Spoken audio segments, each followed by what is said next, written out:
सागर में फिर मंडराने लगा है खतरा और अब हूती विद्रोही भारत को भी बना सकते हैं निशाना। नमस्कार, स्वागत है आपका और आपके साथ मैं हूं आरएस अवस्थी।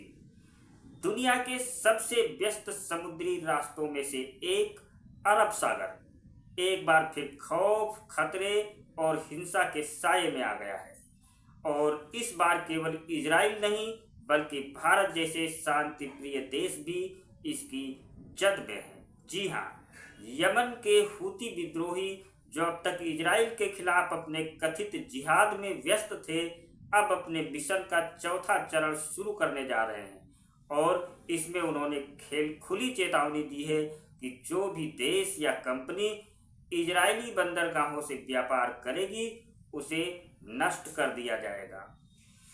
जी हाँ, हूतियों ने साफ कर दिया है कि अब लड़ाई सिर्फ इजराइल से नहीं बल्कि उन देशों से भी है जो इजराइल के साथ वाणिज्यिक संबंध रखते हैं। भारत उनमें बड़ा नाम है और अब भारत जो है सीधे हूतियों के निशाने पर आ गया है। भारत और इजराइल के बीच व्यापार कोई नया रिश्ता नहीं है।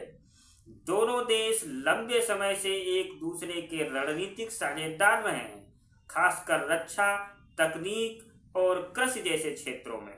और इस व्यापार के लिए इजरायली बंदरगाहों का बड़े पैमाने पर उपयोग होता है। यही वजह है कि हूतियों की यह धमकी भारत के लिए सिर्फ एक चेतावनी नहीं बल्कि एक संकट का बिगुल है। क्या होगा अब उन जहाजों का जो भारत से इजराइल जाते हैं? ये बड़ा सवाल है।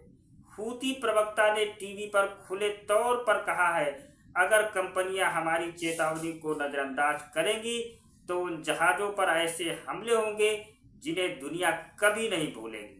यानी अब कोई ग्रे जोन नहीं बचा, या तो इजराइल से दूरी या फिर समुद्र में तबाही। गाजा के नाम पर फैलता वैश्विक तूफान और गाजा पट्टी में इजरायली हमलों के विरोध में खुद को फिलिस्तीन समर्थक बताने वाले हूती विद्रोही इस पूरे जिहाद को एक न्यायिक युद्ध का नाम दे रहे हैं। लेकिन असलियत ये है कि इससे वैश्विक व्यापार, खासकर भारत जैसे देशों की सप्लाई चेन बुरी तरह प्रभावित हो सकती है। 2024 में भी अरब सागर में हूती हमलों के कारण भारत को हजारों करोड़ का व्यापार घाटा हुआ था। अब अगर ये सिलसिला दोबारा शुरू होता है तो भारतीय बाजार, कारोबार और आम आदमी की जेब तक इसका असर जरूर पहुंचेगा। अमेरिका हूती समझौता और अब भारत की हकीकत।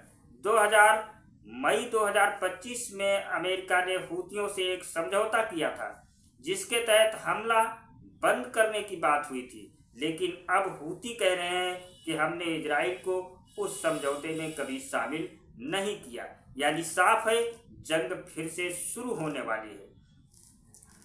अरब सागर केवल भारत और इजराइल का नहीं बल्कि यूरोप, खाड़ी और एशिया के व्यापार की रीढ़ है। यहाँ जरा भी अस्थिरता का मतलब है तेल की कीमतों में उछाल, शिपिंग का खर्चा आसमान पर और आम जनता की जेब पर सीधा असर। अब सवाल ये है कि क्या भारत इस चुनौती से निपटने के लिए तैयार है? क्या दुनिया एक बार फिर एक और समुद्री संकट के लिए तैयार है? और क्या हूतियों की यह धमकी वैश्विक कूटनीति की सबसे खतरनाक चुनौती बनने जा रही है? फिलहाल अरब सागर एक बार फिर एक सुलगता हुआ बारूद बन गया है, जहां हर लहर के पीछे एक धमाका छिपा हुआ हो सकता है। देश दुनिया से जुड़ी ऐसी और भी सनसनीखेज खबरों और विश्लेषणों के लिए जुड़े रहिए कंट्री कनेक्ट टीवी के साथ, जहां हर खबर मिलती है सीधे बिना फिल्टर के।